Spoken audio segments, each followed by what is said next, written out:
ABŞ vitse-prezidenti James David Vance'in Bakı səfəri regional gündəmin əsas mövzularını yenidən ön plana çıxarır. Kommunikasiyaların açılması, təhlükəsizlik və 907-ci düzəliş ətrafında gözləntilər bu səfərin siyasi əhəmiyyətini bir qədər də artırır. Cənubi Qafqaz yenidən dünyanın gündəmində. Super güc olan ölkənin ABŞ-ın vitse-prezidentinin bölgə səfəri artıq başlayıb.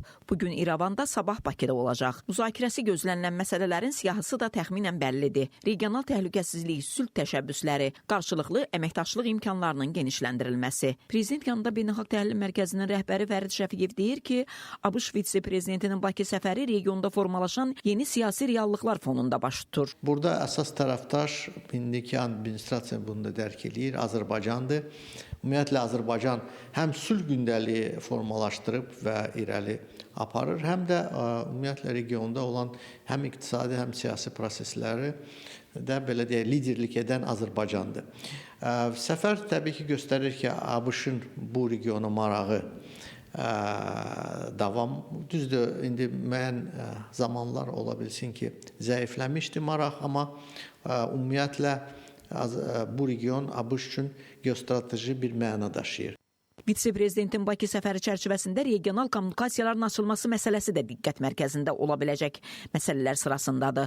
Xüsusilə də Zəngəzur dəhlizi layihəsi regionun nəqliyyat və geosiyasi xəritəsini dəyişə biləcək əsas mövzulardandır. Növbədə Ermənistan və Azərbaycan arasında normallaşma prosesidir.